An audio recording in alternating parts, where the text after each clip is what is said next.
ಏನೋ ಮಾಡವ್ರೆ ಬೆಳಗ್ಗೆನೆ ಫುಲ್ ಗರಂ ಆಗೋ ತರ ಮಾಡೋರು ನಾವು ಅಪ್ಪಂಗೆ. ನಾವು ಸ್ವಿಮ್ಮಿಂಗ್ ಕ್ಲಾಸ್ ಹೋಗೋದಂತ ಫಿಕ್ಸು. 50 ವರ್ಷ ತುಂಬಾ ಚೆನ್ನಾಗಿ ಬದುಕ್ತಾರೆ. ಒಳ್ಳೆ ಸಾಂಗ್.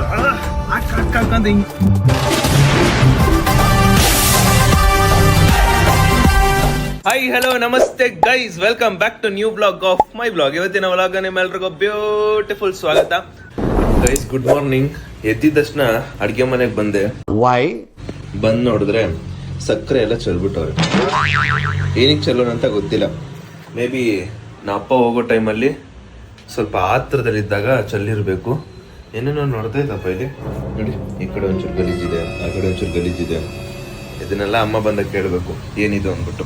ಎದ್ದಿದ ತಕ್ಷಣನೇ ಒಂದು ನೀರು ಕುಡ್ದು ಡಾರ್ಕ್ ಫ್ಯಾಂಟಸಿ ಚಾಕ್ಲೇಟ್ ತಿಂದು ನನ್ನ ಕನಸಲ್ಲಿ ನಾನು ಹಿಂಗೆ ಫ್ರಿಜ್ ಹಿಂಗೆ ತೆಗ್ದಿದಷ್ಟೇ ಇಲ್ಲಿ ಪೋಲಾರ್ ಬಿಯರ್ ಐಸ್ ಕ್ರೀಮ್ ಇತ್ತು. ನಾನು ತಗೊಂಡು ಹೋಗ್ಬಿಟ್ಟು ತಿನ್ನೋಣ ಅಂತ ಹೋಗ್ತಿದ್ದೆ. ಆಮೇಲೆ ಗೊತ್ತಾಯ್ತು ಅದು ಕನ್ಸಂತ. ಕನ್ಸಲ್ಲೂ ಪೋಲಾರ್ ಬಿಯರ್, ಯಾವಾಗ್ಲೂ ಪೋಲಾರ್ ಬಿಯರ್. ಬಟ್ ಆದ್ರೂ ಈ ಪೋಲಾರ್ ಬಿಯರ್ ತಿಂದು ನಾನು 1 ವಾರ ಆಗಿದೆ. ಕಂಟ್ರೋಲ್ ಮಾಡ್ಕೋತಾ ಇದೀನಿ, ಆಚೆ ಫುಡ್ ತಿನ್ಬಾರ್ದು ಅಂದ್ಬಿಟ್ಟು. ಹೊಟ್ಟೆ ಬರೋ ಸಾಧ್ಯತೆಗಳೆಲ್ಲ ಕಾಣಿಸ್ತಿದೆ. ಬಟ್ ತಿನ್ಬಾರ್ದು ಕಂಟ್ರೋಲ್ ಮಾಡ್ಕೊಳ್ಳೋಣ. ಔಟ್ಸೈಡ್ ಫುಡ್ ಅಂತ ಕಂಟ್ರೋಲ್ ಮಾಡ್ತಾ ಇದೀನಿ. ಸೇವಿಂಗ್ಸ್ ಮಾಡ್ತಾ ಇದೀನಿ, ಸೇವಿಂಗ್ಸ್. ನಮ್ಮಮ್ಮ ವಾಕಿಂಗ್ ಹೋಗೋರೆ. ಸೊ ವಾಕಿಂಗ್ ಇಂದ ಬರ್ಲಿ, ಅದೇನಕ್ಕೆ ಹಿಂಗ್ ಚೆಲ್ಲಿದೆ ಅಂತ ಕೇಳೋಣ. ನಮ್ಮಮ್ಮ ಫೈನಲಿ ಒಂದೊಳ್ಳೆ ವಾಕ್ ಮುಗಿಸ್ಕೊಂಡ್ ಬಂದವ್ರೆ. ಅಲ್ಲ ಇಲ್ಲಿ ಯಾಕೆ ಬರ್ತೀರಿ? ಇಲ್ಲಿ ಬರ್ರಿ, ಹಂಗೆ ಒಂದ್ ನಿಮಿಷ ಬನ್ರಿ ಇಲ್ಲಿ. ಆ ಕಡೆ ಕೋರಿ, ಆ ಕಡೆ ಅಡ್ಗೆ ಮನೆ ಕಡೆ ಕೋರಿ. ಅದೇನ್ರಿ ಹಂಗ್ ಚೆಲ್ಲಿದಿರಲ್ಲ, ಏನ್ರಿ ಅದು? ಯಾರು ಚೆಲ್ಲಿರೋದು? ಅದೇನಾಯ್ತು ಅಂತ ಹೇಳ್ತೀನಿ ಸುಮ್ಮನೆ. ಏನು ಲೇಟ್ ಆಗಿ ಎದ್ಬಿಟ್ಟು ಅಡಿಗೆ ಮಾಡೋ ಟೈಮ್ ಎಲ್ಲ ಬಿದ್ದಾಯ್ತು. ನಾನು ಹೇಳಿಲ್ವಾ, ಆತ್ರದಲ್ಲೇ ಇದನ್ನ ಮಾಡಿರ್ತಾರೆ. ಅಯ್ಯೋ ಹೆಂಗಿತ್ತಮ್ಮ ನಿನ್ನ ವಾಕಿಂಗು? ವಾಕಿಂಗ್ ಅಲ್ಲ, ಈಗ ಮನೆ ನೋಡು. ನಿಮ್ಮ ಅಪ್ಪಂಗ್ ಊಟ ತಕ್ಕ ಹೋಗ್ಬೇಕು, ನೀನು ರೇಷನ್ಗೆ ಹೋಗ್ಬೇಕು. ಓಹೋ, ಊಟ ಬೇರೆ. ಏನೋ ಮಾಡವ್ರೆ ಬೆಳಗ್ಗೆನೆ ಫುಲ್ ಗರಂ ಆಗೋ ತರ ಮಾಡೋರು ನಾವು ಅಪ್ಪಂಗೆ. ಗೈಸ್ ನೋಡಿ, ನಮ್ಮ ಅಮ್ಮ ಟ್ಯಾಟೋ ಹಾಕ್ಸ್ಕೊಂಡ್ರು. ನಮ್ಮ ಅಪ್ಪನ ಹೆಸರು ಇದು ಸ್ವಾಮಿ ಅಂತ. ಲವ್ ಜಾಸ್ತಿ ಆಗಿರೋದಕ್ಕೆ ಹಾಕ್ಸ್ಕೊಂಡ್ರದು. ನಾನು ಕೂಡ ಇಲ್ಲೊಂದು ಟ್ಯಾಟೋ ಹಾಕ್ಸ್ಕೊಂಡು ಅನ್ಕೊಂಡಿದೀನಿ. ಅದು ಹೆಂಗ್ ಕಾಣುತ್ತೆ, ಹೆಂಗಿರುತ್ತೆ ಅಂತ. ಯಾಕವಾ ಜಿಮ್ಗೆ ಹೋಗೋದ್ ಬಿಟ್ಟು ಜಿಮ್ ಹೋಗ್ತೀನಿ ಗೈಸ್. ಜಿಮ್ಗೆ ಹೋಗ್ತಾ ಇವಾಗ ನಾನ್ ಪ್ಲಾನ್ ಹಾಕೊಂಡಿರೋದು ಸ್ವಿಮ್ಮಿಂಗ್ ಕ್ಲಾಸ್ಗೆ ಹೋಗೋಣ ಅಂತ. Please help me, here too much raining. Swimming ಕ್ಲಾಸ್ಗೆ ಏನಕ್ಕೆ ಹೋಗ್ಬೇಕು ಅಂತ ಅನ್ಕೋತಾ ಇದೀನಿ ಅಂದ್ರೆ, ಸ್ವಿಮ್ಮಿಂಗ್ ಅಕಸ್ಮಾತ್ ನಾನು ಏನಾದ್ರು ಬಾವಿಲಿ ಏನಾದ್ರು ಧುಮುಕ್ಬಿಟ್ರೆ, ಕೆರೆಗೆ ಏನಾದ್ರು ಹೋಯ್ತಾ ಏನಾದ್ರು ತೇಲ್ಕೊಂಡು ಹೊಂಟೋಗ್ಬಿಟ್ರೆ, ಅವಾಗ ಸ್ವಿಮ್ಮಿಂಗ್ ಎಲ್ಲ ಬೇಕಾಗುತ್ತೆ ಅಂತ ಒಂದು ತುಂಬಾ ಗಾಢವಾದ ಮೈಂಡ್ ಬಂದ್ಬಿಟ್ಟೈತೆ. ಅದಕ್ಕೆ ನಾನು ಯೋಚನೆ ಮಾಡ್ತಾ ಇದ್ದೀನಿ, ಸ್ವಿಮ್ಮಿಂಗ್ ಕ್ಲಾಸ್ ಕಲ್ತ್ಬಿಡೋಣ ಅಂತ. ನನ್ನ ಜೊತೆಗೆ ನಮ್ಮ ಬುಜ್ಜಿನೂ ಕರ್ಕೊಂಡು ಹೋಗುವಂತ ಭವಿತರ ಅಮ್ಮ ಹೇಳ್ತಾರೆ. ಅವಳು ಬರ್ಬೋದು ನನ್ನ ಪ್ರಕಾರ. ಸೊ ಇವತ್ತು ಹೋಗ್ಬಿಟ್ಟು ಎಷ್ಟಾಗುತ್ತೆ ಫೀಸು, ಎಷ್ಟು ದಿನ ಇರುತ್ತೆ, ಏನೇನೆಲ್ಲ ಹೇಳ್ಕೊಡ್ತಾರೆ, ಪ್ರತಿಯೊಂದನ್ನು ಕೂಡ ತಿಳ್ಕೊಬೇಕು. ಮಧ್ಯಾಹ್ನ ಹಂಗೆ ಹೊರಡುವ, ಕೇಳ್ಕೊಂಬರೋಣ. ಬಟ್ ನಾನು ಸ್ವಿಮ್ಮಿಂಗ್ ಕ್ಲಾಸ್ಗೆ ಹೋಗೋದಂತ ಫಿಕ್ಸು. ಹೋಗ್ಬೇಕು ಅಂತ ಡಿಸೈಡ್ ಆಗ್ಬಿಟ್ಟಿದೆ. ಅದು ನನಗೆ ಇಷ್ಟ ಇಲ್ಲ. ಅದ್ರ ಜೊತೆಗೇನೆ ಜಿಮ್ಗೆ ಹೋಗ್ತೀನಿ. ಯಾಕಂದ್ರೆ ಸ್ವಿಮ್ಮಿಂಗ್ ಕ್ಲಾಸ್ ಒಂದು ಬೆಳಗ್ಗೆ ಇರುತ್ತೆ, ಇಲ್ಲಾಂದ್ರೆ ಸಂಜೆ ಇರುತ್ತೆ. ಅದನ್ನ ಮುಗಿಸ್ಕೊಂಡು ಹಂಗೆ ನಾವು ಜಿಮ್ಗೆ ಹೋಗ್ಬಿಟ್ಟು ಬರ್ಬೋದು. ಇಲ್ಲ ಅದನ್ನು ಕೇಳಬೇಕು, ಫಸ್ಟ್ ಜಿಮ್ ಮುಗಿಸ್ಕೊಂಡು ಆಮೇಲೆ ಸ್ವಿಮ್ಮಿಂಗ್ ಪೂಲ್ಗೆ ಹೋಗ್ಬೇಕಾ, ಇಲ್ಲಾಂದ್ರೆ ಸ್ವಿಮ್ಮಿಂಗ್ ಪೂಲ್ ಮುಗಿಸ್ಕೊಂಡು ಜಿಮ್ಗೆ ಹೋಗ್ಬೋದು ಅಂತ ಕೇಳಬೇಕು. ಸೊ ನೋಡೋಣ ಹೇಗಾಗುತ್ತೆ ಅಂತ. ಒಟ್ನಲ್ಲಿ ಇವತ್ತು ಹೋಗೋದೆ. ವಾಕಿಂಗ್ ಹೋಗಿ ಬಂದ್ರು ನನ್ಗೋಸ್ಕರ ಕಾಫಿ ಕೊಡ್ತಾರಲ್ಲಮ್ಮ, ಅವರು ಕಣಮ್ಮ ದೊಡ್ಡ ದೇವ್ರು. ಮುಂದಿನ 50 ವರ್ಷ ತುಂಬಾ ಚೆನ್ನಾಗಿ ಬದುಕ್ತಾರೆ. ಸುಮ್ಮನೆ ನಂತರ ಉಳಿಸ್ಕೋಬೇಡ. ಬರೀ 50 ವರ್ಷ. ಗೈಸ್ ಫಸ್ಟ್ ನನ್ನ ರೂಮ್ ನ ಚೆನ್ನಾಗಿ ಇಟ್ಕೊಳ್ಳೋಣ. ನಮ್ಮ ಮನೇಲಿ ಇವಾಗ ಸಿಂಗಲ್ ಬೆಡ್ರೂಮ್ ಅಲ್ಲೇ ನಾವಿರೋದು. ಆಬ್ವಿಯಸ್ಲಿ ಈ ಒಂದು ಬೆಡ್ ಬಂದಾಗಿಂದ ಇಲ್ಲಿ ಯಾರು ಮಲಗ್ತಾನೆ ಇಲ್ಲ. ಯಾಕಂದ್ರೆ ಇವರಿಗೆ ಏಜ್ ಇರೋರಿಗೆ ಈ ಒಂದು ಬೆಡ್ ಕಂಫರ್ಟಬಲ್ ಇರಲ್ಲ, ಜಾಸ್ತಿ ಕಂಫರ್ಟಬಲ್ ಇರಲ್ಲ ಅವ್ರಿಗೆ. ಯಾಕಂದ್ರೆ ಆಗ್ಲಿಂದನು ಗಟ್ಟಿಲಿ ಮಲಗಿ ಅಭ್ಯಾಸ ಇರುತ್ತಲ್ಲ, ಸೊ ಅದಕ್ಕೆ ಇದು ಕಂಫರ್ಟಬಲ್ ಇರಲ್ಲ. ಈಗ ಇದ್ರಲ್ಲಿ ನಾನೇ ಮಲಗೋದು. ಒಂದ್ ಸ್ವಲ್ಪ ನಾನ್ ಕ್ಲೀನ್ ಆಗಿ ಇಡ್ಬೇಕಲ್ವಾ. So transition it's a transition. ಮುಗೀತು, ಇಲ್ಲೊಂದು ಕ್ಲೀನ್ ಆಯ್ತು. ಇವಾಗ ಇನ್ನೊಂದ್ ಕಡೆ ಕ್ಲೀನ್ ಮಾಡ್ಬೇಕಂತೆ. ಅಲ್ಲಿ ಹೋಗ್ಬಿಟ್ಟು ಬೆಡ್ಶೀಟ್ ಎಲ್ಲ ಮಡ್ಸೋಣ. ಇಲ್ಲೆಲ್ಲ ನಮ್ ಡ್ಯಾಡಿ ಮಮ್ಮಿ ಮಾಡ್ಕೋತಾರೆ. ಅದಕ್ಕೆ ಇವಾಗ ಇದನ್ನು ಕ್ಲೀನ್ ಮಾಡ್ಬೇಕು. ಮಂಚರ್ ನೋಡಿ ಗೈಸ್, ಎಷ್ಟು ಚೆನ್ನಾಗಿ ಕ್ಲೀನ್ ಮಾಡ್ತೀನಿ ಗೊತ್ತಾ. ಮನೆ ಜವಾಬ್ದಾರಿನ ಈ ರೀತಿ ತಗೋಬೇಕಂತೆ. ಆಗ್ಬೋದಪ್ಪ ಅಂತ ನಮ್ಮ ಅಮ್ಮನ ಮುಂದೆ ಹೇಳ್ಬೇಕು. ಅವಾಗ ಇನ್ನೂ ಸಖತ್ತಾಗಿರುತ್ತೆ. ಅಮ್ಮ ಎಷ್ಟು ಕ್ಲೀನ್ ಮಾಡಿದೀನಿ ನೋಡು. ಮನೇಲಿ ಒಬ್ಬ ಮಗ ಇದ್ದಾನೆ, ಮನೆ ಜವಾಬ್ದಾರಿ ಎಷ್ಟು ಚೆನ್ನಾಗಿ ತಗೊಂಡಿದ್ದಾನಂತ ನೋಡು. ಅದೇನ್ ಮಾತಂತ ಹೇಳಿದ್ರಿ ಸರ್ ನೀವು? ನೋಡ್ಬಾ ಇಲ್ಲಿ, ಇಲ್ಲಿ ನೋಡಿ, ಇಲ್ಲಿ ಒಗ್ಳು, ಇಲ್ಲೆಲ್ಲ ಕ್ಲೀನ್ ಮಾಡಿಲ್ಲ, ಒಗ್ಳು ಒಂಚೂರು. ಏನೇನೋ ಆರ್ಡರ್ ಮಾಡಿ ತರಿಸ್ಬಿಡೋದು.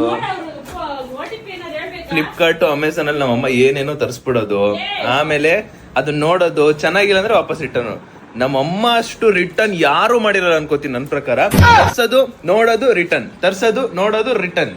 ಈಗ ಒಂದಿಷ್ಟು ಸುಮಾರು ಎಡಿಟ್ಸ್ಗಳಿದೆ, ಮುಗಿಸ್ಕೊಬಿಡೋಣ ಪಟ್ಟಂತ ಮುಗಿಸ್ಬಿಟ್ಟು ಇವತ್ತು ಟೆನಿಕಾಸ್ ಸ್ವಿಮ್ಮಿಂಗ್ ಪೂಲ್ಗೆ ಹೋಗ್ಬಿಟ್ಟು ಕೇಳ್ಕೊಂಬರ್ಬೇಕು ಎಷ್ಟು ಏನಾಗುತ್ತೆ ಅಂತೆಲ್ಲ ಕೇಳ್ಕೊಬರ್ಬೇಕು. ಸ್ವಿಮ್ಮಿಂಗ್ ಪೂಲ್ ಹೋಗ್ತೀನಿ ಅನ್ನೋ ಒಂದು ಮೈಂಡಲ್ಲಿ ಅಲ್ಲಿಗೆ ಹೋದ್ಮೇಲೆ ಹಂಗೆ ಜಿಮ್ಗೆ ಹೋಗ್ಬೋದಲ್ಲ ಅಂತ. ಜಿಮ್ ಹೆಂಗಂದ್ರೆ ಗೈಸ್, ಕನ್ಸಿಸ್ಟೆನ್ಸಿಗೆ ಹೋಗ್ಬೇಕಂದ್ರೆ ಒಬ್ಬ ಯಾರಾದ್ರೂ ಪಕ್ಕದಲ್ಲಿ ಇರಬೇಕು. ಆಸ್ ಇಟ್ ಈಸ್ ಒಬ್ಬ ಪಾರ್ಟ್ನರ್ ಇದ್ರೆ ಸಖತ್ತಾಗಿರುತ್ತೆ. ಸೋಲೋ ಹೋಗ್ಬೋದು, ಬಟ್ ಒಂದು ಟೈಮಲ್ಲಿ ನಮಗೆ ಆಗಲ್ಲ, ಇವತ್ತು ಏನಿಕಪ್ಪ ಇವತ್ತು ಬೇಡ ಅನ್ನೋ ಟೈಮಲ್ಲಿ ಒಬ್ಬ ಬರ ಹೋಗೋಣ ಬರಲೇ ಅಂತ ಹಿಂಗೇನಾರು ಹೇಳ್ದಾಗ ಅವಾಗ ಮತ್ತೆ ಮೋಟಿವೇಟ್ ಆಗ್ಬಿಟ್ಟು ಹೋಗ್ತೀವಿ. ಇಲ್ಲಾಂದ್ರೆ ಪರ್ಸನಲ್ ಟ್ರೈನರ್ ಇರಬೇಕು, ಯಾರಾದ್ರೂ ಒಬ್ರು ಇರ್ಬೇಕು, ಅದೊಂದೇ. ಆಮೇಲೆ ಏನಂದ್ರೆ ನಾನು 1 ತಿಂಗಳು ಪರ್ಸನಲ್ ಟ್ರೈನರ್ ತಗೊಂಡಿದ್ದಾಗ 22 ದಿನ ಏನೋ ಮಾಡಿದೀನಿ. ಆಮೇಲೆ ನಮ್ಮ ಪರ್ಸನಲ್ ಟ್ರೈನರ್ ಅಪ್ಸ್ಕೊಂಡಾಗ್ಬಿಟ್ಟವನೆ. ಅಯ್ಯೋ, ಅದಕ್ಕೆ ಅಪ್ಸ್ಕೊಂಡ್ ಈಗ ನೋಡಿ ಯಾರಾದ್ರ ಹತ್ರ ಏನಾದ್ರು ಒಂದು ಹಿಂಗೆ ಚಿಕ್ಕದಾಗಿ ಮಾಡ್ಬಿಟ್ರೆ ನನಗೆ ಒಂಥರ ಮನ್ಸು ಹಿಂಗೆ ಹೊಂಟೋಗ್ಬಿಡುತ್ತೆ. ಅದಕ್ಕೆ ಜಿಮ್ಗೆ ಹೋಗಲ್ಲ. ಈಗ ಇನ್ನೂ ಸದ್ಯಕ್ಕೆ ಮನ್ಸು ಬತ್ತೆ ಅಲ್ಲ ಹೋಗ್ತೀನಿ, ಖಂಡಿತ ಹೋಗ್ತೀನಿ. ಬಟ್ ಒಳ್ಳೆ ಪಾರ್ಟ್ನರ್ ಬೇಕು. ಆದ್ರೂ ಸಿಂಗಲ್ ಆಗಿದ್ದೆ ಸೋಲೋ ಹೋಗೋಣ. ಇವಾಗ ಸ್ವಿಮ್ಮಿಂಗ್ ಪೂಲ್ ಹೋಗ್ತೀನಲ್ಲ, ಅದನ್ನ ಮುಗಿಸ್ಕೊಂಡು ಹಿಂಗೆ ಹೋಗೋಕಂತ ಪ್ರಯತ್ನ ಮಾಡ್ತೀನಿ.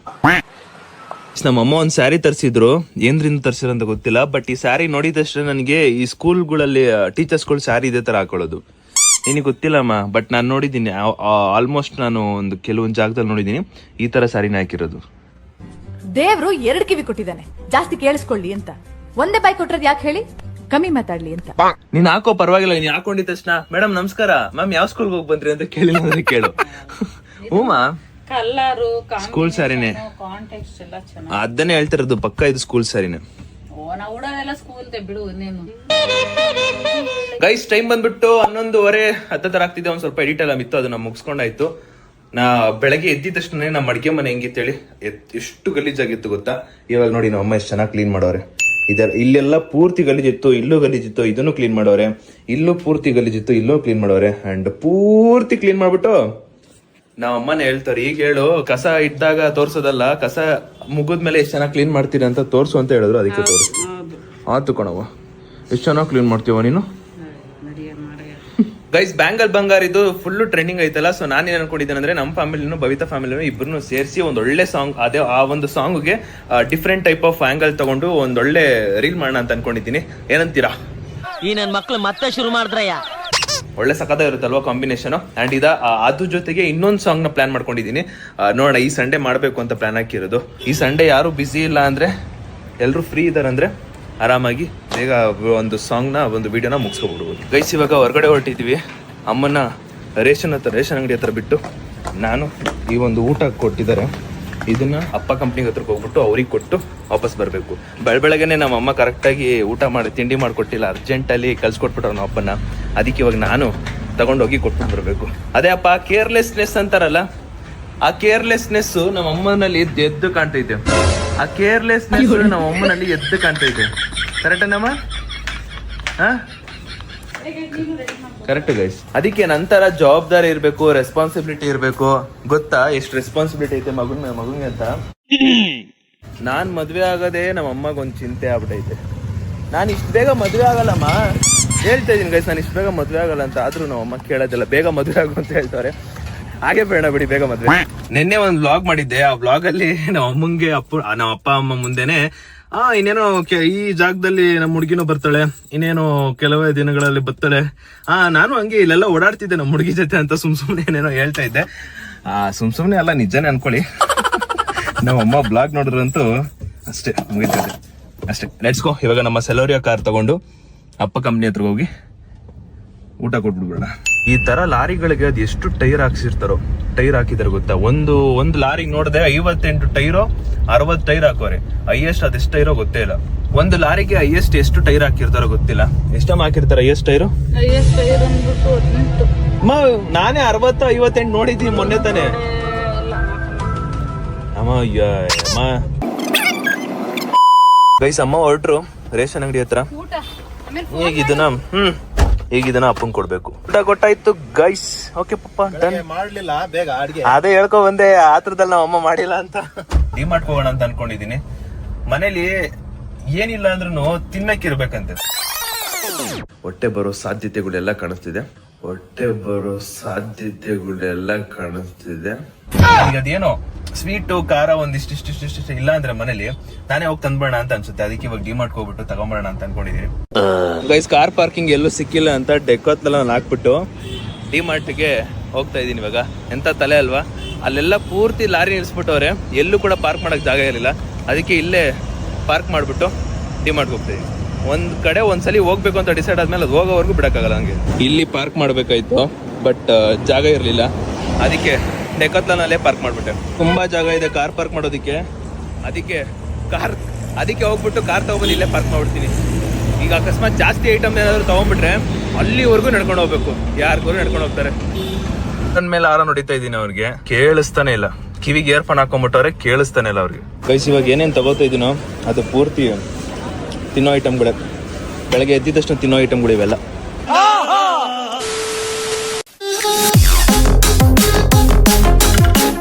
ಗೈಸ್, ಇಷ್ಟೆಲ್ಲ ಐಟಮ್ಸು ತಿನ್ನೋದೆ. ಇದನ್ನ ಬಿಲ್ಲಿಂಗ್ ಮಾಡಿಸ್ತಾ ಇದ್ದೀನಿ.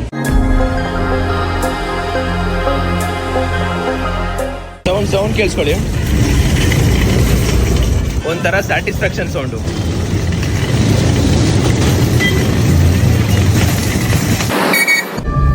ಗೈಸ್, ಫೈನಲಿ ಮನೆಗೆ ಹೊರಟಿದ್ದೀನಿ. ಅಷ್ಟು ಐಟಮ್ನ ತಗೊಂಡಿದ್ದೀನಿ. ಏನಕ್ಕಂದ್ರೆ ನನ್ಗೆ ಹೆಂಗಂದ್ರೆ ಒಂದು ಬಟ್ಟೆ ಮೇಲೆ ಇನ್ವೆಸ್ಟ್ ಮಾಡ್ತೀನಿ, ಇನ್ನೊಂದು ತಿನ್ನೋದ್ರ ಮೇಲೆ ಇನ್ವೆಸ್ಟ್ ಮಾಡ್ತೀನಿ. ಊಟ ತುಂಬಾ ಮುಖ್ಯ, ಆಮೇಲೆ ಬಟ್ಟೆ ತುಂಬಾ ಮುಖ್ಯ ಅಂತ ನನ್ನ ಮೈಂಡಿಗೆ ಒಂದ್ ಸ್ವಲ್ಪ ಫಿಕ್ಸ್ ಆಗಿರ್ತೀನಿ ಯಾವಾಗಲೂ. ಸೊ ಅದಕ್ಕೆ ಯಾವಾಗಲೂ ಅದ್ರ ಮೇಲೆ ಒಂಚೂರು ಜಾಸ್ತಿ ಕಾನ್ಸಂಟ್ರೇಟ್, ಜಾಸ್ತಿ ಇನ್ವೆಸ್ಟ್ ಮಾಡ್ತೀನಿ ಅಷ್ಟೇ. ಊಟ ನಾನು ಒಬ್ಬನೇ ಅಂತಲ್ಲ, ನನ್ನ ಜೊತೆಲಿ ಇರೋರು ಕೂಡ ಅವ್ರಿದ್ರು, ಅವ್ರ ಹತ್ರ ಇಲ್ಲ ಅಂದ್ರೂ ಕೂಡ ನಾನು ಅವ್ರಿಗೆ ಕೊಡಿಸ್ತೀನಿ. ನಮ್ಮ ಅಮ್ಮ ಇದನ್ನ ತುಂಬಾ ಹೇಳ್ಕೊಟ್ಟವ್ರೆ. ನೀನ್ ತಿಂದಿಲ್ಲ ಅಂದ್ರೂ ಪರವಾಗಿಲ್ಲ, ಫಸ್ಟ್ ಬೇರೆ ಹೊಟ್ಟೆ ತುಂಬಿಸು, ಅವಾಗ ನೀ ತಾನೇ ನಿಂದು ಹೊಟ್ಟೆ ತುಂಬುತ್ತೆ ಅಂತ ಹೇಳೋರೆ. ಅದೇ ಒಂದು ಪಾಲಿಸಿನ ಫಾಲೋ ಮಾಡ್ತಿರೋದು. ಚೆನ್ನಾಗಿದೆ ಅಲ್ವಾ? ನೀನ್ ತಿಂದಿಲ್ಲ ಅಂದ್ರೂ ಪರವಾಗಿಲ್ಲ, ಪಕ್ಕದಲ್ಲಿರೋರ್ದ ಹೊಟ್ಟೆ ತುಂಬಿಸು. ಸೊ ದಟ್ ಅವ್ರು ತಿಂದಾದ್ಮೇಲೆ ಅವ್ರು ಮುಖದಲ್ಲಿ ಖುಷಿ ನೋಡಿ ಆದ್ರೂ ನಿಂಗೆ ಹೊಟ್ಟೆ ತುಂಬುತ್ತೆ ಅಂತ ಹೇಳ್ಕೊಟ್ಟಿದ್ರು. ಅದನ್ನೇ ಫಾಲೋ ಮಾಡ್ತಾ ಇದೀನಿ. ಅದಕ್ಕೆ ನಮ್ಮ ಅಮ್ಮನ ಕಂಡ್ರೆ ಸಿಕ್ಕಾಪಟ್ಟೆ ಇಷ್ಟ, ಸಖತ್ ಇಷ್ಟ. ನಾವು ಅಪ್ಪನೂ ಅಷ್ಟೇ ತುಂಬಾ ಇಷ್ಟ. ಅಮ್ಮ ತುಂಬಾ ಟೈಮ್ ನನ್ನ ಜೊತೆ ಸ್ಪೆಂಡ್ ಮಾಡಿರೋದಕ್ಕೆ ಇವೆಲ್ಲ ಹೇಳ್ಕೊಡ್ತಾ ಇರ್ತಾರೆ. ಅದಕ್ಕೆ ನಾವು ಅಮ್ಮನ ಕಂಡ್ರೆ ಸಿಕ್ಕಾಪಟ್ಟೆ ಇಷ್ಟ. ಮಧು ಆಂಟಿ ರೆಸ್ಪೆಕ್ಟ್ ಬಟನ್, ನಮ್ಮಮ್ಮ ರೆಸ್ಪೆಕ್ಟ್ ಬಟನ್, ಮಧು ಆಂಟಿ ರೆಸ್ಪೆಕ್ಟ್ ಬಟನ್. ಪಾಪ ಅವ್ರದ್ದು ಗಾಡಿ ಏನೋ ಕೆಟ್ಟೋಗಿತ್ತಂತೆ. ಪಾಪ ನನ್ನ ಹತ್ರ ಒಂದು 500 ಏನೋ ಕೇಳಿದ್ರು, ಅವ್ರಿಗೆ ಕೊಟ್ಟು ಕಳ್ಸಿದ್ದೀನಿ. ನಾನು ಹೇಳ್ದೆ ಪರವಾಗಿಲ್ಲ ಬ್ರೋ, ನೀವೇ ಅದು ಸರಿ ಮಾಡ್ಕೊಡಿ ಅಂತ ಹೇಳಿದೆ. ಬಟ್ ಅವ್ರೀಗ ರೆಡಿ ಮಾಡಿಸ್ಕೊಂಡು ಹೋಗ್ತಾರೆ. ಗೊತ್ತಿಲ್ಲ ನನಗೆ. ಅವ್ರು ಕೇಳಿದಾಗ ಕೊಡಬೇಕು ಅನಿಸ್ತು, ಕೊಟ್ಟೆ. ಅವ್ರು ವಾಪಸ್ ಕೊಡ್ತಾರೋ ಇಲ್ವೋ ನನಗೆ ಸೆಕೆಂಡ್ರಿ, ವಾಪಸ್ ಕೊಡ್ತಾರೋ ಇಲ್ವೋ ಗೊತ್ತಿಲ್ಲ. ಬಟ್ ಅವ್ರು ಕೇಳಿದಾಗ ನನಗಿಲ್ಲ ಅನ್ನೋ ಮನ್ಸು ಬರಲಿಲ್ಲ, ಕೊಟ್ಬಿಟ್ಟೆ. ನಾನು ಹೆಲ್ಪ್ ಮಾಡಿದ್ದು ಹೇಳಿದ್ದೇನಕ್ಕಂದರೆ, ನನ್ನ ನೋಡಿ ನೀವೊಂಚೂರು ಇನ್ನೊಬ್ರಿಗೆ ಹೆಲ್ಪ್ ಮಾಡಿ. ಗೈಸ್, ಮನೆಗೆ ಬಂದು ಏನೇನು ಐಟಮ್ ಎಲ್ಲ ತಂದಿದ್ದೋ ಅದನ್ನೆಲ್ಲ ಇಟ್ಟು ಇವಾಗ ನಾನು ಮತ್ತೆ ನಮ್ಮ ಚೊಟ್ಟ ಮರಿ ಕರ್ಗಿನ ಕರ್ಕೊಂಡು ಕೆರೆ ಬಲ್ಬಲ್. ಹುಷಾರಿಲ್ಲ ಇವಳಿಗೆ. ಆದ್ರೂ ಇವತ್ತು ಏನಾದ್ರು ಚಿಪ್ಸ್ ಎಲ್ಲ ತಿಂತೋಳು ಇವಳು. ಇವಾಗ ನಾನು ನನಗೆ ಜ್ವರ ಬಂದಿರೋದು, ಉಣ್ಣಾಗಿದ್ದಿಲ್ಲ. ಈ ಡೌಮ್ ಒಳಗಲ್ಲ, ಎಲ್ಲ ಮಿಕ್ಸ್ ಅಪ್ ಎಲ್ಲ ಆಗುತ್ತೆ. ಇವಾಗ ನಾನು ಮತ್ತೆ ನಮ್ಮ ಚೋಟ ಮರಿ ಸ್ವಿಮ್ಮಿಂಗ್ ಪೂಲ್ ಹೇಳಿದ್ನಲ್ಲ, ಬೆಳಗ್ಗೆ ಸ್ವಿಮ್ಮಿಂಗ್ ಪೂಲ್ಗೆ ಹೋಗ್ಬಿಟ್ಟು ಎಷ್ಟು ಏನಾಗುತ್ತೆ ಏನು ಕತೆ ಅಂತೆಲ್ಲ ಕೇಳ್ಕೊಂಬರೋಣ ಅಂತ ಹೋಗ್ತಾ ಇದ್ದೀನಿ. ಅವಳು ಹಂಗೆ ಅವ್ರ ಅಪ್ಪನ ಕಂಪ್ನಿ ಹತ್ರ ಡ್ರಾಪ್ ಮಾಡಿ ನಾನು ಹಂಗೆ ಈ ಕಡೆ ಬಂದ್ಬಿಡ್ತೀನಿ. ನಿನ್ನೂ ಸೇರಿಸಿ ಕರ್ಕೊಂಡು ಹೋಗೋದು. ನಮ್ಮ ಚೋಟ ಮರಿನ ಸ್ವಿಮ್ಮಿಂಗ್ ಕ್ಲಾಸ್ ಕರ್ಕೊಂಡು ಹೋದ್ರೆ ಚೆನ್ನಾಗಿರುತ್ತೆ. ಅವಳು ಆ ಕಡೆ ಸ್ವಿಮ್ ಮಾಡ್ತಿರ್ತಾಳೆ, ನಾನು ಈ ಕಡೆ ಸ್ವಿಮ್ ಮಾಡ್ತಾ ಇರ್ತೀನಿ. ಏನಾದರೂ ಮುಳುಗ್ತಿದ್ದಾರೆ ಅಂದರೆ ನಾನು ಸ್ಪೈಡರ್ ಮ್ಯಾನ್ ಥರ ಬಂದು ಕಾಪಾಡೋದು. ಸ್ಪೈಡರ್ ಮ್ಯಾನ್, ಬ್ಯಾಟ್ಮ್ಯಾನ್, ಆಮೇಲೆ ಸೂಪರ್ ಮ್ಯಾನ್ ಎಲ್ಲ ನಾನೇ ಅವಳಿಗೆ. ರೋಡಲ್ಲಿ ನಿಲ್ಲಿಸಿ ಗಲೀಜು ನೋಡಿ ಹೆಂಗಾಗ್ಬಿಟ್ಟೈತೆ. ಹಂಗೆ ಮಳೆಗಳು ಬರ್ತಿತ್ತಲ್ಲ, ಮಳೆ ಬಂದು ಮಣ್ಣುಗಳು ತಾಕಿರೋದು. ಯಪ್ಪ, ಎಷ್ಟು ಗಲೀಜಾಗ್ಬಿಟ್ಟೈತೆ ನಮ್ಮ ಕಾರು. ಗೈಸ್, ನಾವೇ ಸಾಂಗ್ ಹಾಕೊಂಡು ಕೇಳೋದ್ಕು ಅಕಸ್ಮಾತ್ ಈ ತರ ಸಾಂಗ್ ಬಂತು ಅಂದ್ರೆ FM ಅಲ್ಲಿ ಏನಾದ್ರು ಈ ತರ ಒಂದು ಒಳ್ಳೊಳ್ಳೆ ಸಾಂಗ್ ಹಾಕ್ಬಿಟ್ರೆ ಅದೇನೋ ಕೇಳಕ್ ಸಿಕ್ಕಾಪಟ್ಟೆ ಖುಷಿ ಆಗುತ್ತೆ. ಅದೇ ನಾವ್ ಹಾಕೊಂಡ್ ಕೇಳ್ಬೇಕಾರೆ ಆತರ ಏನೊಂದ್ಸಲ. ಅದೇ FM ಅಲ್ಲಿ ಹಾಕ್ಬಿಟ್ರೆ ಒಳ್ಳೆ ಸಾಂಗ್ ಹಾಕಂತ ಹಿಂಗೆಲ್ಲ ಕುಣ್ಕೊಂಡ್ ಆಡ್ತೀವಿ. ಒಂಥರ ವಿಚಿತ್ರ ಅಲ್ವಾ? ಕ್ರೇಜಿ. ಒಬ್ಬರದ್ದು ಒಂದೊಂದು ಡಿಫ್ರೆಂಟ್ ಪರ್ಸ್ಪೆಕ್ಟಿವ್, ಡಿಫ್ರೆಂಟ್ ಕ್ಯಾರೆಕ್ಟರ್ ಇರುತ್ತೆ. ಸಖತ್ ಅಂದ್ರೆ ಏನೋ ಒಂಥರ ವಿಚಿತ್ರ ಪ್ರಪಂಚದಲ್ಲಿ ವಿಚಿತ್ರ ಮನುಷ್ಯರು. ಫೈನಲಿ ಸ್ವಿಮ್ಮಿಂಗ್ ಪೂಲ್ ಹತ್ರ ಏನೋ ಬಂದ್ವಿ. ಆದ್ರೆ ಈ ಟೈಮ್ಗೆ ಓಪನ್ ಇರುತ್ತೋ ಇಲ್ವೋ ಗೊತ್ತಿಲ್ಲ, ನೋಡ್ಬೇಕು ಏನ್ ಕತೆ ಅಂತ. ನೋಡಿಲಿ, 2 ಚೋಟ ಮರಿನೇ ತಕೊಂಡ್ಬಂದ್ಬಿಟ್ಟಿದ್ದೀನಿ. ಒಂದು ಚೋಟ ಮರಿ. ಗೈಸ್, ಇದೆ ಸ್ವಿಮ್ಮಿಂಗ್ ಪೂಲು. ಇಲ್ಲೇ ನಾವು ಅಂದ್ರೆ ಇನ್ನೂ ಡಿಸೈಡ್ ಮಾಡಿಲ್ಲ, ಬಟ್ ನೋಡ್ತಾ ಇದ್ದೀನಿ ಹೆಂಗೆ ಏನು ಅಂತ. ನಿಂಗೇನೋ ಎಲ್ಲದಕ್ಕೂ ಓಕೆ ಅಂತೆ, ನನಗೆ ಗೊತ್ತಿರೋ ವಿಷಯನೇ. ನೀ ಏನು ಕೇಳಿದ್ರು ಓಕೆ ಅಂತ್ಯ. ಆದ್ರೆ ಓಕೆ ಅನ್ನೋಕ್ಕೆ ಈಗ ಸಮಾಧಾನ ಇಲ್ಲ. ಸ್ವಿಮ್ಮಿಂಗು ಓಕೆ, ಏನೋ ಒಂಥರ ಚೆನ್ನಾಗಿದೆ, but not as much I expect. So ನಾನು ಯಾವ ಥರ ಎಕ್ಸ್ಪೆಕ್ಟ್ ಮಾಡಿದ್ನೋ ಆ ಥರ ಒಂಚೂರಿಲ್ಲ. ಇದೇ ಸ್ವಿಮ್ಮಿಂಗ್ ಪೂಲು, ಯೋಚನೆ ಮಾಡ್ತೀನಿ ಇವಾಗ. ಆ್ಯಂಡ್ ಇವಾಗ ಒಂದು 5 ಗಂಟೆಗೇನೋ ಬ್ಯಾಚ್ ಬರ್ತಾರಂತೆ. ಅವ್ರು ಬಂದಾಗ ನೋಡ್ಕೊಳ್ಳಿ ಹಂಗೆ ಅಂತ ಹೇಳಿದ್ರು. ಇನ್ನೂ ಒಂದು 10 ನಿಮಿಷ ಇದೆ 5 ಗಂಟೆಗೆ. ಓಕೆ ಅಲ್ಲ, ನಿಂಗೆ ಎಲ್ಲದಕ್ಕೂ ಓಕೆ ಅಲ್ಲ? ಹ್ಞೂ ಅಂದಿದ್ದು.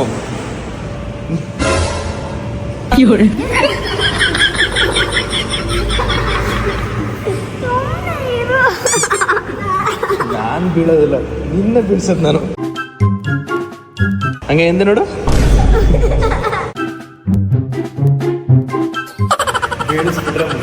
ಇಲ್ಲಿ ನೋಡಿ ಒಂದು ಪಾಂಪ್ಲೆಟ್ ತರ ಕೊಟ್ಟಿದ್ದಾರೆ. ಇದು ನೋಡಿ ಹೆಂಗೈತೆ, ಒಬ್ಬ ಮನುಷ್ಯಂಗೆ ಹೆಂಗಂದ್ರೆ ಹೋಗಿದ ತಕ್ಷಣ ಫಸ್ಟ್ ಹಿಂಗ್ ನೋಡಿದ ತಕ್ಷಣ ವಾವ್ ಅನ್ಸುತ್ತಲ್ಲ, ಅವಾಗ ಅವನೇನ್ ಮಾಡ್ತಾನಂದ್ರೆ ಅಲ್ಲಿಗೆ ಸೇರ್ಕೊಂಡ್ಬಿಡ್ತಾನೆ. ನನಗೆ ಇಲ್ಲಿ ಹೋಗಿದ ತಕ್ಷಣ ಎಕ್ಸ್ಪೆಕ್ಟೇಷನ್ ಹೆಂಗೋ ಇತ್ತು, ಬಟ್ ಏನೋ ಹೋಗಿದ ತಕ್ಷಣ ಒಂದ್ ಸ್ವಲ್ಪ ಡೌನ್ ಆಗ್ಬಿಡ್ತು. ಅದೇ ನಾನು ಎಕ್ಸ್ಪೆಕ್ಟ್ ಮಾಡಿರೋಷ್ಟು ಅಲ್ಲಿರ್ಲಿಲ್ಲ. ನೋಡ್ಬೇಕು ಏನ್ ಕತೆ ಏನು ಅಂತ. ಬಟ್ ಇಲ್ಲಿ ಈ ಸುತ್ತಮುತ್ತದಲ್ಲಿ ಇದೊಂದೇ ಅಂತ ಇರೋದು. ಸೊ ನೋಡ್ಬೇಕು, ಬೇರೆ ಕಡೆ ಎಲ್ಲಾರು ಇತ್ತು ಅಂದ್ರೆ ಯೋಚನೆ ಮಾಡಿ ಹೋಗ್ಬೇಕು. ಬಟ್ ಸ್ವಿಮ್ಮಿಂಗ್ ಕಲಿಬೇಕಂತ ತುಂಬಾ ಆಸೆ ಆಗ್ಬಿಟ್ಟೈತೆ.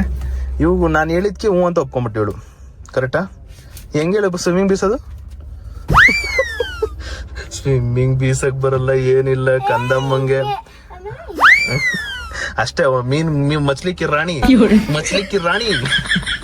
ಇವಳು ಇವಾಗ ಅವ್ರ ಅಪ್ಪನ ಹತ್ರ ಡ್ರಾಪ್ ಮಾಡಿ ಹೊಡುವ. ಗೈಸ್, ನಾನು ಮತ್ತೆ ನಮ್ ಚೋಟ ಮರಿ ಸ್ವಿಮ್ಮಿಂಗ್ ಪೂಲ್ ಏನಕ್ಕೆ ಗೊತ್ತಾ ಸೇರ್ಕೋತಾ ಇರೋದು? ನನ್ ಯೋಚನೆ ಬಂದಿತ್ತು, ಅಲ್ಲ ಅಕಸ್ಮಾತ್ ನಾನೇನಾದ್ರು ಸಡನ್ ಆಗಿ ಬಾವಿಗೆ ಈಗ ಬಿದ್ದೋಗ್ಬಿಟ್ರೆ, ನದಿಲಿ ಏನಾದ್ರು ತೇಲ್ಕೊಂಡು ಹೊಂಟೋಯ್ತಿದ್ರೆ, ಅವಾಗ ಸ್ವಿಮ್ಮಿಂಗ್ ಏನಾದ್ರು ಕಲ್ತಿದ್ರೆ ಸೊ ದಟ್ ಬದುಕ್ಬೋದಲ್ವಾ ಆರಾಮಾಗಿ? ಅಲ್ವಾ, ಏನಂತೀಯ? ಕರೆಕ್ಟ್ ಅಲ್ವಾ? ನೀನ್ ಎಲ್ಲಿ ನಿನ್ ಮುಳುಗೆ ಹೋಗಿರ್ತೀಯ, ಎಲ್ಲಿ ಉದ್ದ ಇದೆಯಾ, ನೀನ್ ಇಷ್ಟು ಉದ್ದ ಇದೆಯಾ, ಆ ನೀರೊಳಗೆ ಹೋಗಿದ ತಕ್ಷಣ ತೇಲ್ಕೊಂಡು ಹೊಂಟೋಗ್ಬಿಡ್ತೀಯ. ಆಮೇಲೆ ಮೊನ್ನೆ ರೆಸಾರ್ಟ್ಗೆ ಹೋದಾಗಲೂ ಕೂಡ ತುಂಬಾ ಸ್ವಿಮ್ಮಿಂಗ್ ಪೂಲೇ ಆಡ್ತಿದ್ದೆ ನಾನು. ಏನೋ ಒಂಥರ ಸ್ವಿಮ್ಮಿಂಗ್ ಪೂಲ್ ಮೇಲೆ ಕ್ರೇಜ್ ಬಂದೈತೆ. ಅದು ಎಷ್ಟು ದಿನ ಇರುತ್ತೋ ಗೊತ್ತಿಲ್ಲ. ಇದನ್ನ ಈ ಬ್ಲಾಗ್ ನ ಆಬ್ವಿಯಸ್ಲಿ ನಮ್ಮ ಅಪ್ಪ ಅಮ್ಮ ನೋಡ್ತಿರ್ತಾರೆ. ಅವ್ರೇನ್ ಅನ್ಕೋತಾರೆ ಅಂದ್ರೆ ಇದನ್ನು ಅರ್ಧಂಬರ್ಧ ಮಾಡ್ತಾನೆ, ಎಲ್ಲಾನು ಅರ್ಧಂಬರ್ಧ ಮಾಡ್ತಾನೆ, ನೋಡೋಣ ಅದೆಷ್ಟು ಮಾಡ್ತಾನೆ, ಏನ್ ಕತೆ ಅಂತ ನೋಡೋಣ ಅಂತ ಯೋಚನೆ ಮಾಡ್ತಿರ್ತಾರೆ ಇವಾಗ ನಮ್ಮ ಅಪ್ಪ ಅಮ್ಮ ನೋಡ್ತಿರೋ ಟೈಮಲ್ಲಿ. ಓಕೆ ಡ್ಯಾಡ್ ಮಾಮ್, ನಾನು ಹೋಗ್ತೀನಿ ಸ್ವಿಮ್ಮಿಂಗ್ ಪೂಲ್ಗೆ ಹೋಗ್ತೀನಿ, ಜಿಮ್ಗೆ ಹೋಗ್ತೀನಿ. A few moments later. Bye bye. ಹುಷಾರ ಹೋಗಪ್ಪ, ಗೊತ್ತಾ ಇಲ್ವಾ? ಮತ್ ಹೋಗ್ ಮತ್ ಬೇಗ. ಕಾರ್ ಖಾಲಿ ಮಾಡಿ ಫಸ್ಟ್. ಗೈಸ್, ಮನೆಗ್ ಬಂದೆ. ಈ ಪಾಂಪ್ಲೆಟ್ ನೋಡಿ, ಈ ಪಾಂಪ್ಲೆಟ್ ಅಲ್ಲಿ ನೋಡಿ ಇಮೇಜ್ ಹಿಂಗಾಕೋರೆ. ಒಲಿಂಪಿಕ್ ಅಲ್ಲಿ ಆಡ್ತಾರಲ್ಲ ಆ ರೇಂಜಿಗೆ ಎಕ್ಸ್ಪೆಕ್ಟೇಷನ್ ಇರುತ್ತೆ. ಬಟ್ ಅಲ್ಲಿ ಹೋದ್ಮೇಲೆ ರಿಯಾಲಿಟಿಲಿ ಡಿಫ್ರೆಂಟ್ ಆಗಿರುತ್ತೆ. ಇನ್ಸ್ಟಾಗ್ರಾಮ್ ರೀಲ್ ವರ್ಸಸ್ ರಿಯಾಲಿಟಿ ಅಂತ ಯಾವ್ದೋ ಒಂದು ಶಾರ್ಟ್ಸ್ ಅಲ್ಲಿ ಆಗ್ತಿರುತ್ತೆ, ಯೂಟ್ಯೂಬ್ ಶಾರ್ಟ್ಸ್ ಅಲ್ಲಿ. ಹಂಗೆ ಐತೆ ನನಗಂತೂ. The world best perfume award goes to Ariel. ಏನ್ ಸ್ಮೆಲ್ ಮಾರ. ಇರ್ಮ ನಿಮಿಷ ಇರ್ಮ. ರುಕ್ರೆ ಬಾಯ್ ಜಾನ್. ಗೈಸ್, 3 days ಇಂದ ನಾನು ಈ ಟೆರೆಸ್ ಮೇಲೆ ಒಂದು ಟೈಮಿಂಗ್ಸ್ ನ ಫಿಕ್ಸ್ ಮಾಡ್ಕೊಂಡು ಅದೇ ಟೈಮಿಗೆ ಬಂದ್ಬಿಟ್ಟು ವಾಕಿಂಗ್ ಮಾಡ್ತಾ ಇದ್ದೀನಿ. ಅಂಡ್ ಈ ರೀಸೆಂಟ್ ಸುದೀಪ್ S04 ಅಕೌಂಟಲ್ಲಿ ಕಾಮಿಡಿ 2 ರೀಲ್ ಏನು ನೋಡಿದ್ರು ಅದು ಇಲ್ಲಿ ವಾಕಿಂಗ್ ಮಾಡ್ತಾ ಮಾಡ್ತಾ ಯೋಚನೆ ಬಂದಿದ್ದು. ಒಂದನಿಸ್ತು. ಸೊ ಮೈಂಡ್ ಪೀಸ್ಫುಲ್ ಆಗಿ ಇಟ್ಕೊಂಡು ಈ ಥರ ಒಂದು ಜಾಗದಲ್ಲಿ ಏನೋ ಒಂದು ವಾಕಿಂಗ್ ಮಾಡ್ತಿದ್ರೆ ಸೊ ದಟ್ ಒಳ್ಳೆ ಕಂಟೆಂಟ್ ಆದರೂ ಯೋಚನೆ ಬರ್ಬೋದು, ಒಳ್ಳೆ ಕಂಟೆಂಟ್ ಸಿಗುತ್ತೆ ಅಂದ್ಕೊಂಡು ವಾಕಿಂಗ್ ಮಾಡ್ತಾ ಇದ್ದೀನಿ. ಇಲ್ಲಿ ಟೆರೆಸ್ ಮೇಲೆ ವಾಕಿಂಗ್ ಮಾಡ್ತಾ ಇದ್ದೀನಿ. ಓಕೆನಾ? ಈ ಒಂದು ಬಟ್ಟೆ ನೋಡಿ, ಸಿಂಗಲ್ ಬಟ್ಟೆ ಇದೆ. ನಾನು ಹಿಂಗೆ ವಾಕಿಂಗ್ ಮಾಡ್ತಾ ಇದ್ದೀನಿ, ಸಡನ್ ಆಗಿ ಹಿಂಗೆ ತಿರುಗಿದಷ್ಟು ಎದುರ್ಕೋತಾ ಇದ್ದೀನಿ. ಅದು ಒಂಥರ ಏನೋ ತೇಲಾಡ್ತಾ ಇದ್ದೀವಿ, ಯಾರೋ ನನ್ನ ಪಕ್ಕ ಬಂದಂಗೆ ಅನಿಸ್ತೈತೆ ನನಗೆ. ಇದು ಭಯ ಆಯ್ತು ಗೈಸ್, ನನಗೂ ಭಯ ಆಗಲ್ವಾ? ಮನುಷ್ಯ ಅಂದ್ಮೇಲೆ ಭಯ ಇದ್ದಿದ್ದು ಕಾಮನ್. ಗೈಸ್, ಟೆರೆಸ್ ಮೇಲೆ ಇದ್ದೀನಿ, ನಾನು ಹೇಳ್ದೆ ಇಲ್ಲೊಂದೇನೋ ಬಟ್ಟೆ ಆಗ್ತಿತ್ತು, ಭಯ ಒಂಥರ ಲಿಟ್ರಲಿ. ಅಂದ್ರೆ ಈ ಪುಟಾಣಿ ಪಿಶಾಚಿ ಬಂದ್ಬಿಟ್ಟು ಬರ್ತವಳೆ. ದೇವ್ರೇ, ನಾನ್ ಯಾರಿದ್ ಹಿಂಗ್ ಬರ್ತವ್ರಲ್ಲ ಅಂತ ಎದ್ರೆ ಹೋದೆ. ಏಯ್, ಹಿಂಗ ಯಾರಾದ್ರು ಮಾಡ್ತಾರ? ನಿನ್ನ ಕರ್ಕೊಂಡೋಗಿ ಒಂದು ರೂಮಲ್ಲಿ ಕೂಡಾಕ್ಬಿಟ್ರಂತೂ ಗುಡ ಅಂತ ಹತ್ಬಿಡ್ತಾಳ ಆಮೇಲೆ.